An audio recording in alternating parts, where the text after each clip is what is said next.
One of the many effects native to Title Studio is the Mesh Shatter effect. It creates the illusion of objects being broken up into pieces, which then fly off in a variety of directions. It's very effective when used on extruded text, but it can be used on any type of media that can be applied to the timeline. In this tutorial, I'll describe the Mesh Shatter effect UI and show some examples of what can be achieved. I'm using Title Studio from within Continuum 2022. Your UI may be different. I'm using Title Studio in standalone mode, but the procedure is similar when used in plugin mode. I'll make a start by applying the effect to some extruded text, which I'll add to the timeline.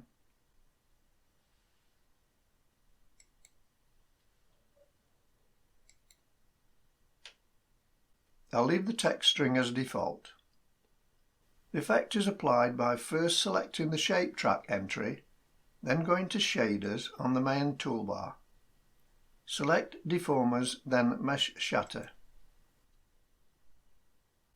A new track entry called Shader Mesh Shatter will be created under the Shape Track entry.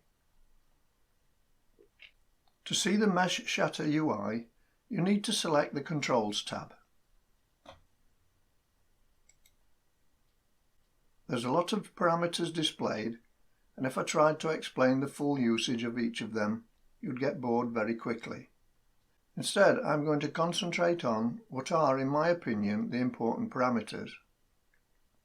Feel free to experiment with the remainder, but be aware some parameters work in conjunction with others. The first thing I'll point out is that the effect is active as soon as it's applied. That means by default, play in the timeline shows the effect.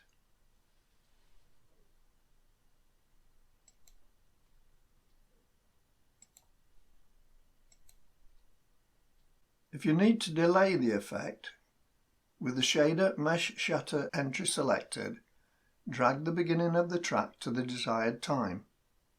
You can get an exact time by monitoring the selected keyframe time field.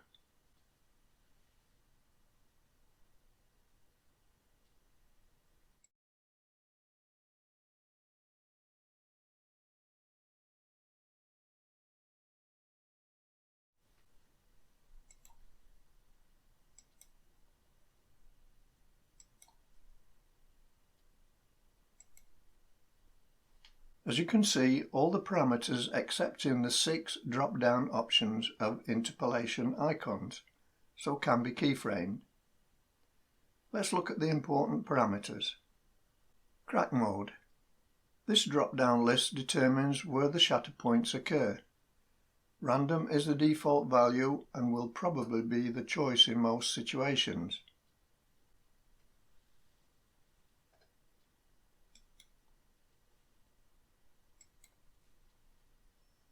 The crack points mode will create cracks where parts of the shape are joined together. For example, where the bevel joins with the extrusion on extruded objects. It also creates random cracks elsewhere on the object. It's probably best to show this by scrubbing the CTI.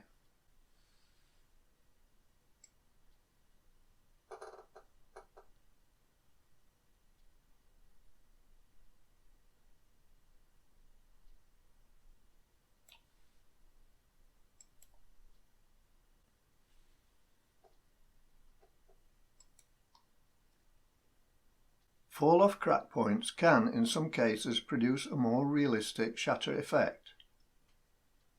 The final two modes will probably not be used often, so I'll leave you to experiment with them. Crackability. This parameter determines the size of the shattered pieces. It has a valid range of 0 to 100. Lower values will create larger pieces, and higher values smaller pieces.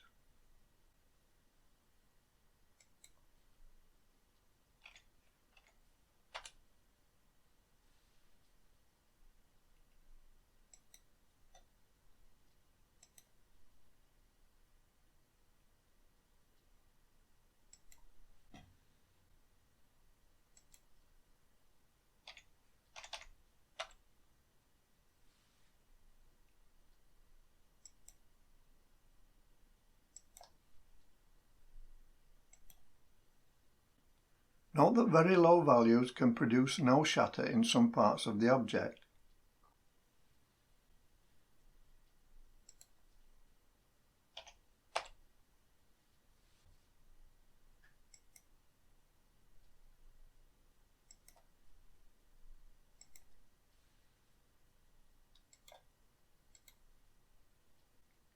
The crack adjust parameter will have no effect in most cases, so can be left at default. An important parameter which can create a variety of results is the velocity mode. The drop-down list contains a number of options that will determine how the shattered pieces behave after the shatter.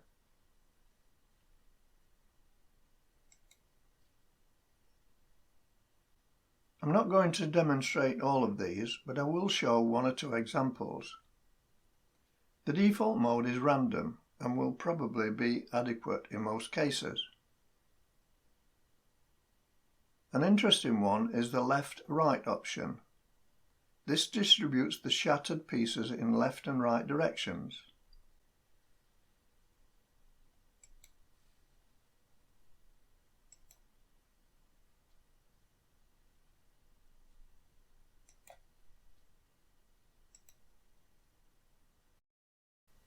Another one is the spiral clockwise option. Strangely, this results in an anti-clockwise spiral, not a clockwise one. I have reported this to Boris FX.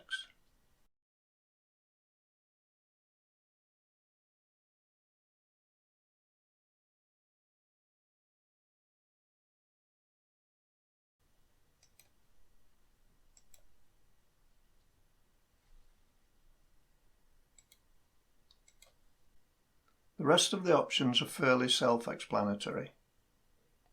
The two velocity parameters determine the minimum velocity of the slowest pieces and how the velocity varies between all pieces. The explosive force parameter has a default value of 0, which obviously has no effect on the shatter. At this value, the shatter will be a fairly mild affair, but increasing it makes the shatter more violent. The higher the value is, up to a maximum of 200, the more violent the shatter is.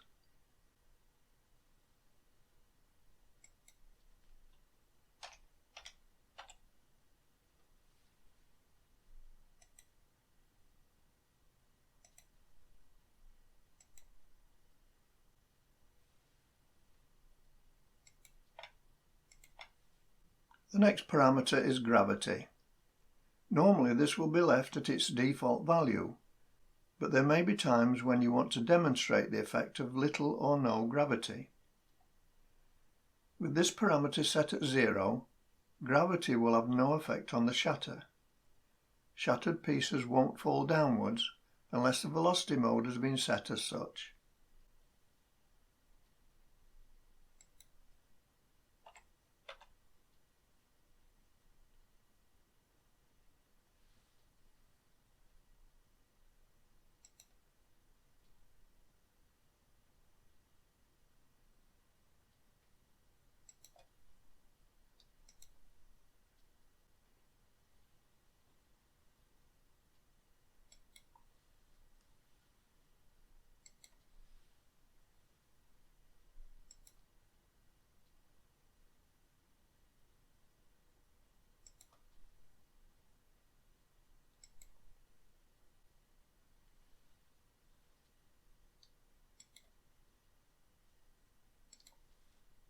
A point to be aware of if the value is set to 0. Because the pieces don't fall, they will hang around for quite a while.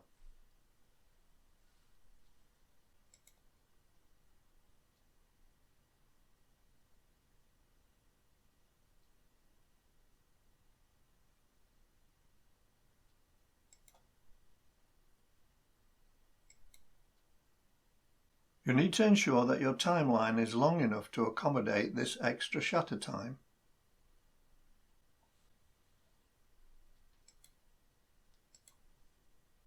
Another important parameter is the scatter white mode.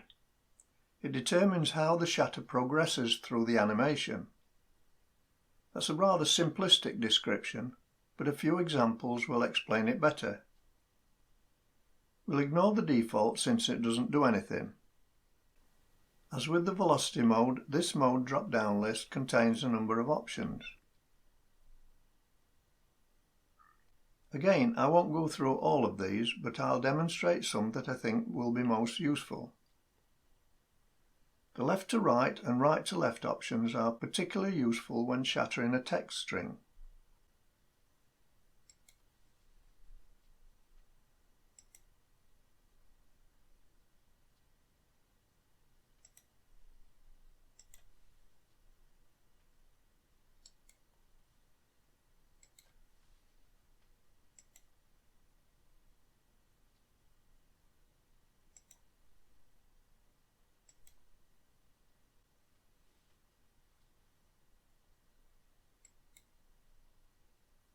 The next four options are fairly self-explanatory, although the back to front and front to back options would only be effective where the object to be shattered has a large extrusion and is tilted.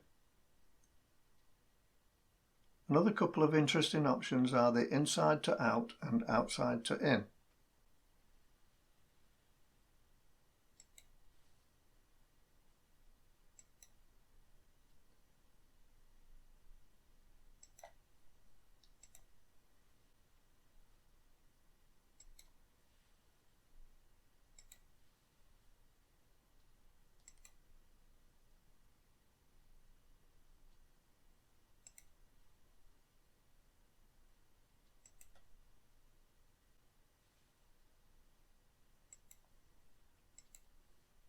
The wipe time parameter determines the time taken for the shatter to complete. The default setting of 3 will probably suffice for most scenarios, but there may be occasions when this time frame isn't suitable. Note that the animation will progress beyond this time as the particles are affected by other parameter settings. The scatter option parameter, when used in conjunction with the scatter wipe mode parameter, has an effect on how the object is shattered. In its default mode, smooth, the shatter effect is applied to the object as one unit.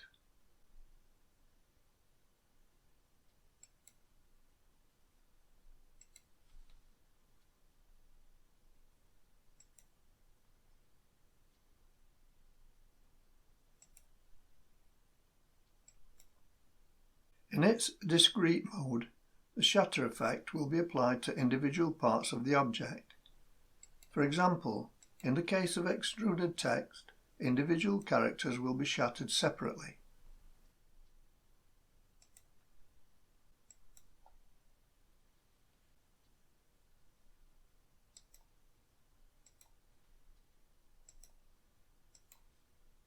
The spin parameters determine in what direction the shattered pieces spin and how fast they spin. With a negative spin speed, the pieces will rotate in one direction. A positive spin speed causes them to spin in the opposite direction. You'll find that you won't notice any difference at low spin speeds. To see the effect, I'll set the spin speed to 1000 and set the crack mode to crack points.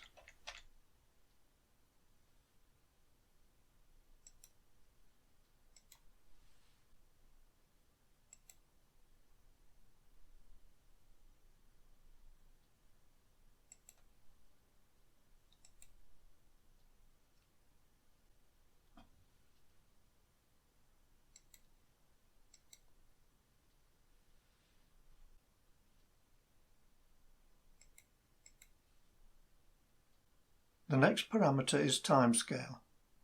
Normally this will be left at its default value of 100 and will have no effect on the shatter time set by the wipe time parameter. There may be times though where you need to modify that wipe time minutely. You would use the timescale parameter to do this. The valid range is 0 to 1000, with 100 being the default. Values below 100 result in a slower animation and values above a faster animation.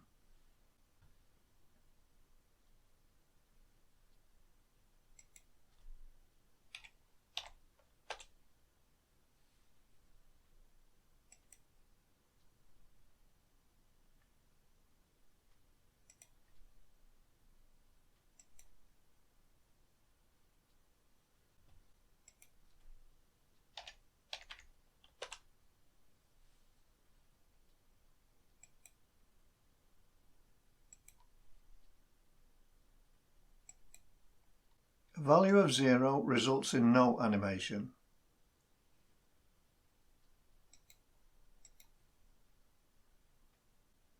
The time mode drop-down list contains 4 options.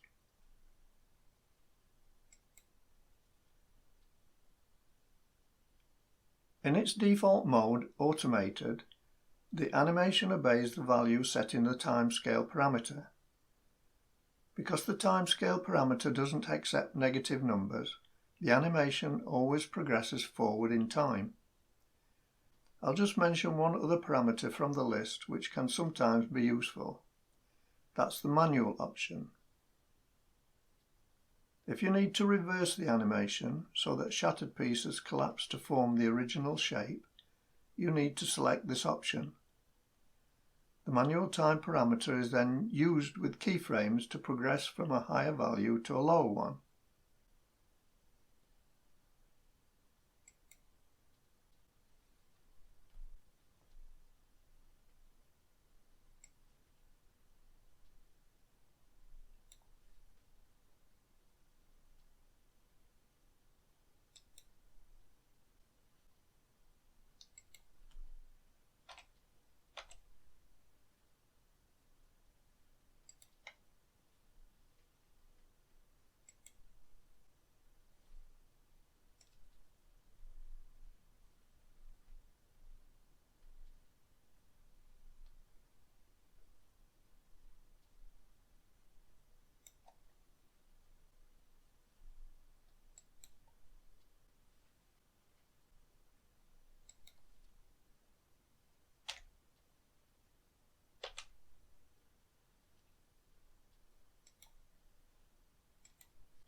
The random seed parameter allows subtle changes to the animation to be made without changing any of the parameters.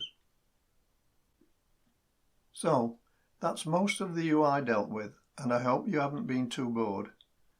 There's a lot going on here, but that's what you'd expect from a tool as versatile as this. As you've seen in the title for this tutorial, you can achieve some really interesting results. Here's a few examples.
Join me if you can for my next tutorial in this series. As always, thanks for watching, and please consider subscribing if you haven't already done so. Until the next time, bye for now.